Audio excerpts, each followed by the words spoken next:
Welcome to the City of Kenner. I'm Mayor Michael Glazer. February is the month that our country has designated as Black History Month, a month that recognizes the struggles and accomplishments of African Americans in this country. As the Mayor of the City of Kenner, we would like to introduce segments that highlight the past, present, and future of African Americans in our community. We will hear from some notable African American Kenner residents as they discuss the pride, endurance, and contributions to the development of the City of Kenner. Here are their stories.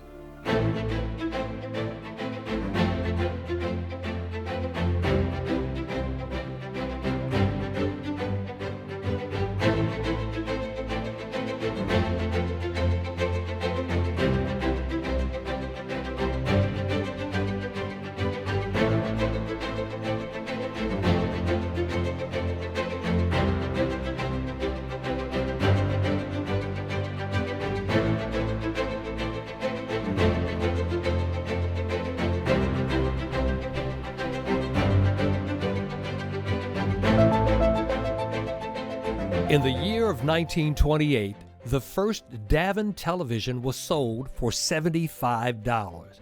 Walt Disney debuted Mickey Mouse on Steamboat Willie, and Bo Diddley was born. For the City of Kenner, it was also the year of birth for Mr. Joseph Jesse James on August 5, 1928, 1 year before the start of the stock market crash and the Great Depression, and also at a time of extreme segregation. My family were farmers.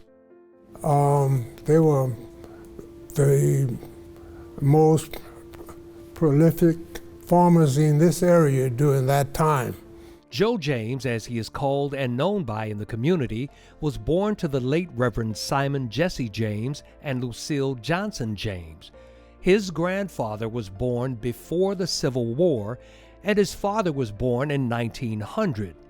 Nevertheless, the James family owned a business and worked in the farming, selling, and transporting of produce to the French market in New Orleans, Louisiana. It was through that family business that he learned early about the benefits of hard work. They also had a packing and shipping shed.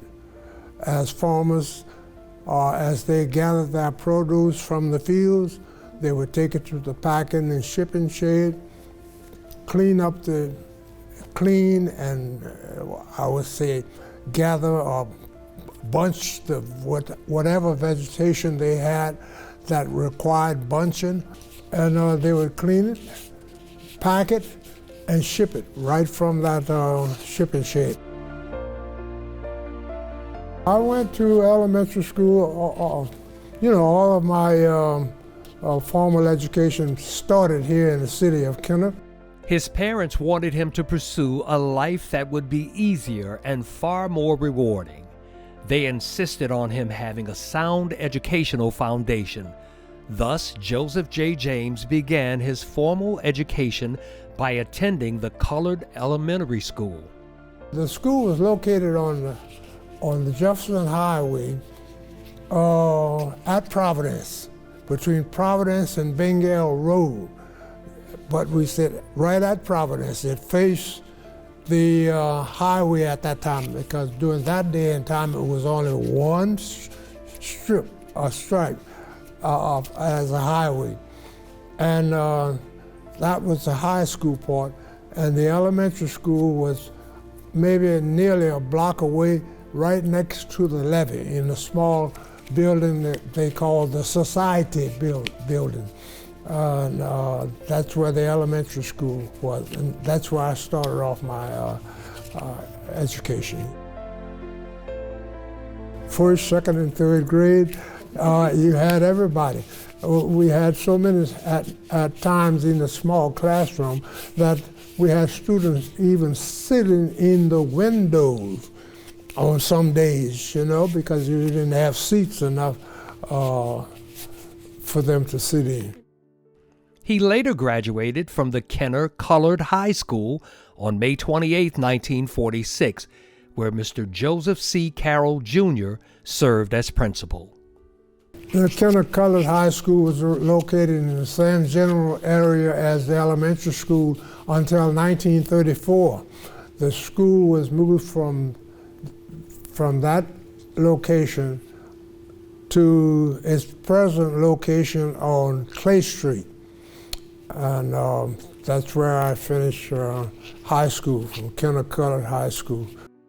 He enrolled at Southern University of Baton Rouge, Louisiana, where he earned a Bachelor of Science degree in Industrial and Technical Education on January 27, 1951. Let me give you a little story here. When I went to Southern, it used to be a train station right here at Williams Boulevard, and the track, I caught the train there and rode all the way up to Scotlandville, that's where it's located, and got off maybe about 3 or 4 blocks from the campus, and the train put us off right there at the stop, in the right place. And the taxi cab drivers, naturally, they're there to pick up students to take them on campus, which was only a few blocks. We could have walked, but we didn't know, so they put us in a cab and they rode us all around Scotlandville. All around Scotlandville, to boost the price. And then they took us to the campus and let us out. At that time, there were only a couple of schools that had an industrial and technical program in the Kenner area, and all teaching positions were full. When I graduated, I came back to Kenner. There were no positions open, only one position, and that was at Martin School in Shrewsbury, and that position was already taken.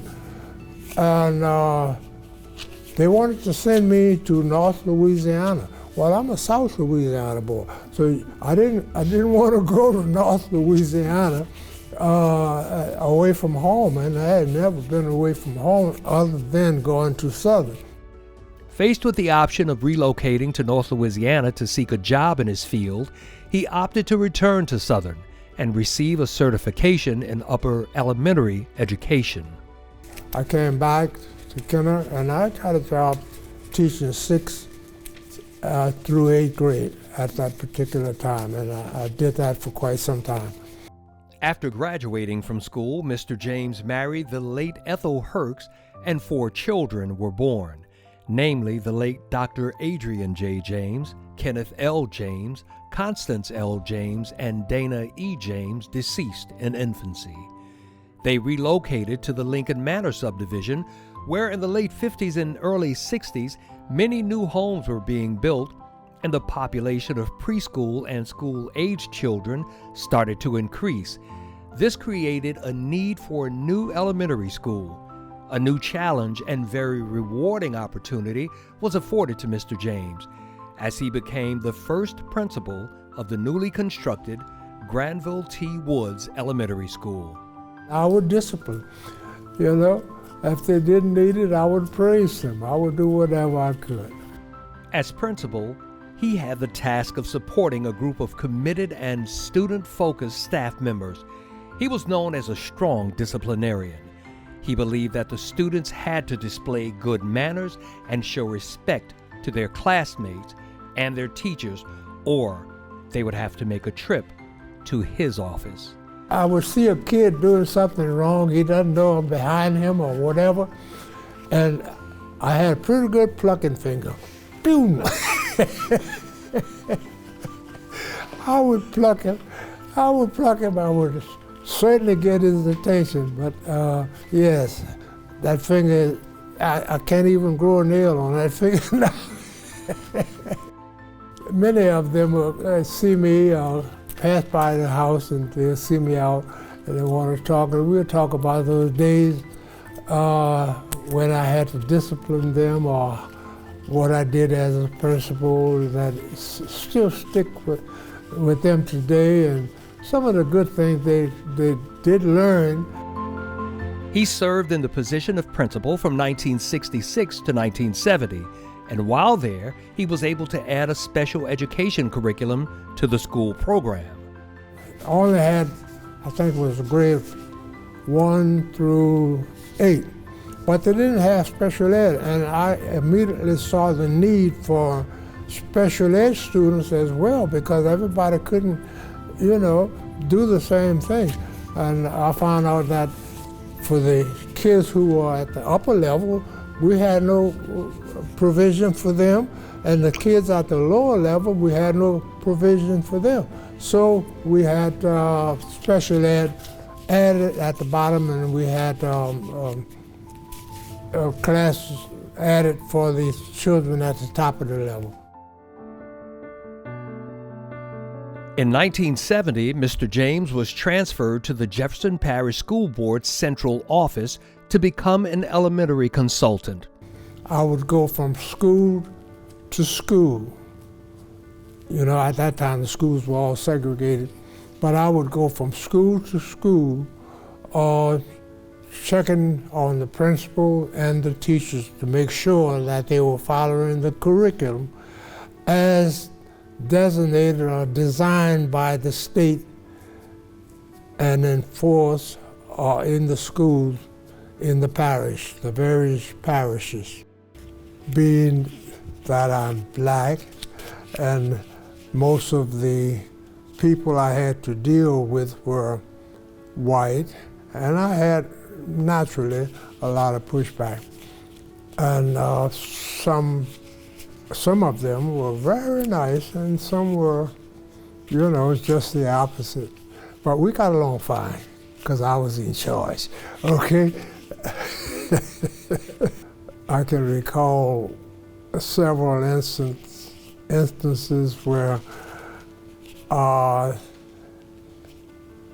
some of them threatened to get me fired because of the way I had to handle them or deal with them, And I knew my job quite well, and I think I did a pretty good job of doing what I was supposed to do.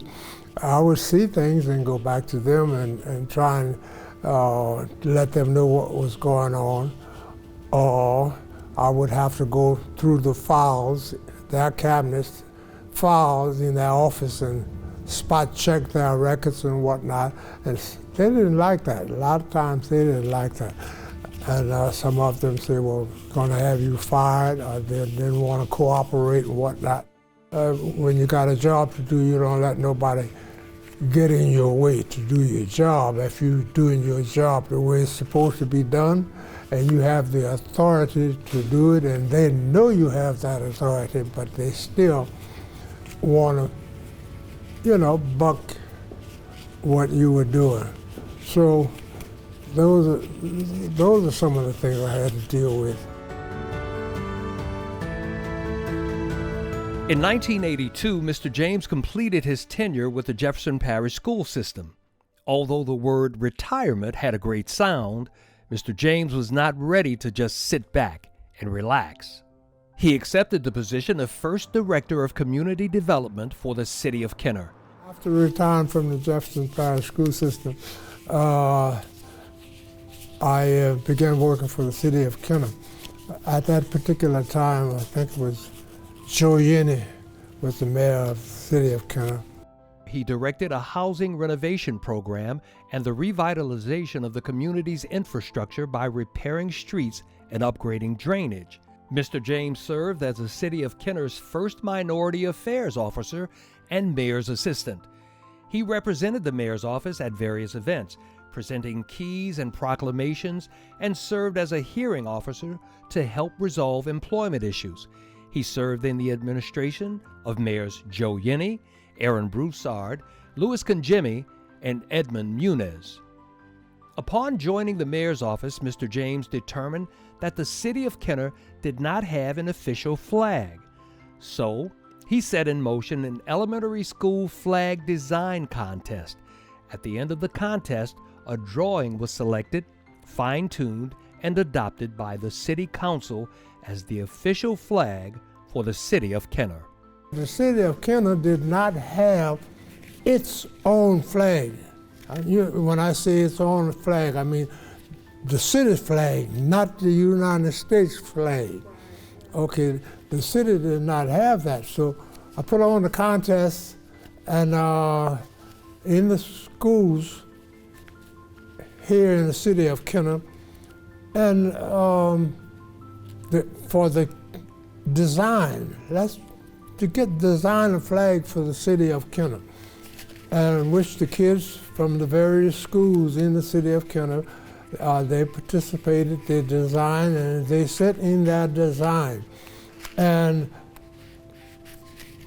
city administrators and a few others went through all of these flags that the kids had sent in, and they finally found one that they were satisfied with. Today, Mr. James is married to Lillie M. Laws Washington Liddell, who also has a background as a public servant in many capacities, and added to his blended family, Michelle D. Washington and William O. Washington II, along with 10 grandchildren and 7 great-grandchildren. I became a consultant for the Kenner Housing Authority. And it was during that span of time that I got a chance to see this gentleman for the first time. The director of the Housing Authority, who was Harvey Lawson, introduced me to Mr. James. And, well, as time went on, we got a chance to know each other better. And later on, I became deputy director of the Kenner Housing Authority after my consulting years were over, and later the director of the Housing Authority. And then later, I became Mrs. James. Mr. Joseph J. James has had the honor and pleasure of serving on many boards and organizations and has received many honors. Most recently in 2023, Mr. James was honored as a trailblazer in the field of education during the Dr. Martin L. King celebration sponsored by the City of Kenner and Councilwoman Dee Dunn. Additionally, he was honored by the Old Kenner Civic Association, OKCA, during their second annual gala. But added to his Book of Joys is the recent honor bestowed upon him by the principal, staff, and student body of Granville T. Woods Elementary, which allowed him to serve as the Grand Marshal for the 2023 Mardi Gras coronation. His greatest joy and reward for his years of service are the handshakes and hugs of his former students who are always willing to share their personal life updates and the careers they have chosen and how he impacted that chosen career. And many of them went off to school, and I had a few who came back and told me about some of the things that happened at Woods at that particular time that they remembered that helped them to get where they are today. And you know, that's a good feeling when you have done something good and somebody can come back 10, 20, 30, 40, 50 years or more and tell you some of the things that you did that impressed them to the extent or to the point where they can come back and tell that you that how you helped them.